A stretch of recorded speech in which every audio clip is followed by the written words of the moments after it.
किसी भी निज़ाम में सबसे अहम महकमा माना जाता है, लेकिन जम्मू कश्मीर में जिस तरीके से तालीम को नज़रअंदाज किया जा रहा है और एक भद्दा मजाक किया जा रहा है एजुकेशन सेक्टर के साथ, यह बहुत ही चिंताजनक है। अगर आप देखें तो गांव के स्कूलों में टीचर्स कहीं नहीं मिलेंगे आपको, और जगह जगह हमने जाकर देखा है कि गांव में तालीम की मुकम्मल तरीके से बर्बादी हो चुकी है। हाई सेकेंडरी स्कूल में 15-15, 16-16 टीचर शॉर्ट हैं, कमी। हाई स्कूल में 8-8 टीचर शॉर्ट हैं। प्राइमरी स्कूल 1-1 टीचर से चल रहा है, मिडिल स्कूल 1 या 2-2 टीचर से चल रहा है। बच्चों की पढ़ाई प्रभावित हो रही है, और जो 1 या 2-2 टीचर हैं वो मिड डे मील स्कीम में ही ऑक्युपाइड रहते हैं, जिसकी वजह से बच्चों की पढ़ाई पूरे तरीके से, मैं ये कहूँगा कि बर्बाद हो चुकी है गाँव में। पहले 2 साल कोरोना की वजह से स्कूल बंद रहे, बच्चों की पढ़ाई के ऊपर बहुत असर पड़ा, और जब स्कूल खुले तो वहाँ अध्यापक ही नहीं हैं।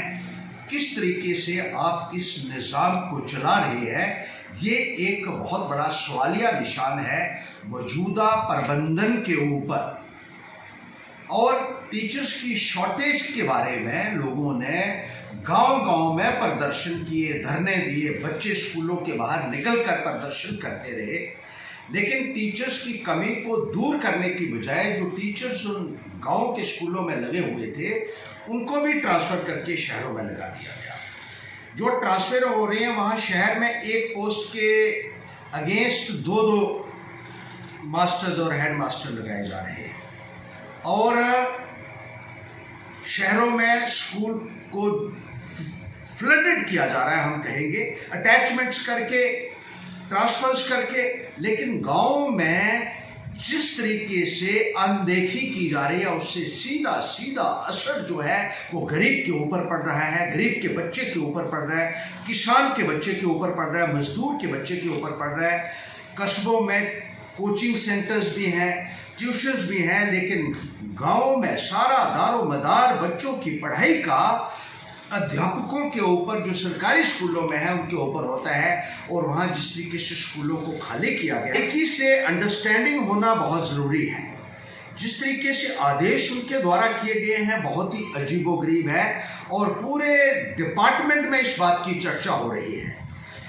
बहुत सारे IAS officer, IPS officer, senior bureaucrats, जिसमें SSP शामिल हैं, जिसमें डायरेक्टर्स शामिल हैं, जिसमें जॉइंट डायरेक्टर्स शामिल हैं, जिसमें असिस्टेंट कमिश्नर शामिल हैं, उनके नाम लेक्चरर्स की लिस्ट में डालकर उनको प्रमोट किया जा रहा है। बहुत कराई हुई, फिर उसके बाद उन्होंने कहा कि हम इन एरर्स को रेक्टिफाई करेंगे, लेकिन जो डिजर्विंग है प्रमोटीज, एलिजिबल प्रमोटीज हैं, उनको नज़रअंदाज किया गया। अभी कल एक ऑर्डर निकला है जिसमें उधमपुर के 4 सिटी के स्कूलों में 1 हेडमास्टर की पोस्ट के अगेंस्ट 2-2 हेडमास्टर लगाए गए हैं। इसी तरीके से बाकी स्कूलों में भी शहरों में अटैचमेंट्स करके टीचर्स, जो हमारा मैन पावर है, लिमिटेड मैन पावर है, उसको भी आप इसी तरीके से अगर फेवरेटिज्म करके, नेपोटिज्म करके और एक्सट्रेनियस कंसिडरेशंस के माध्यम से अगर अपनी मर्जी के स्कूलों में डालेंगे तो गांव की पढ़ाई का क्या होगा। ऐसा भी कहा गया है कि कुछ एक टीचर्स को एक ही स्कूल से उठाकर उसी स्कूल में दोबारा ट्रांसफ़र कर दिया गया। डेड टीचर्स की ट्रांसफरें भी जो है वो की गई कि जब गांव में भेजना हो तो ऑर्डर कर दिया फॉर्मेलिटी से। ऐसा कहा जाता है कि केवल नाम एक यहाँ मुलाजम थे जो फॉरेस्ट डिपार्टमेंट से पहले आए थे, उसके बारे में ये कहा जाता है कि उसने एजुकेशन डिपार्टमेंट में बहुत जो है वो इरेगुलरिटीज़ की, अखबारों में अक्सर आता रहा। लेकिन जितनी तबाही अभी हुई है BK सिंह जी के टाइम में, इतनी तबाही हमने एजुकेशन की आज तक नहीं देखी। और हमारी लेफ्टिनेंट गवर्नर महोदय से ये इल्तिजा है, हाथ जोड़कर विनती है कि BK सिंह जी को सेक्रेटरी एजुकेशन पद से बाहर किया जाए। ये फॉरेस्ट सर्विसेज से आए हैं, इनको फॉरेस्ट सर्विसेज में लगाया जाए और यहाँ कोई एक रिस्पॉन्सिबल ऑफिसर्स को इस महकमे की जिम्मेदारी दी जाए ताकि इस डिपार्टमेंट को बचाया जा सके। और ये डिपार्टमेंट जो है बहुत ही अहम डिपार्टमेंट है, जैसे मैंने कहा, इसकी तरफ अनदेखी करना सरासर गलत होगा।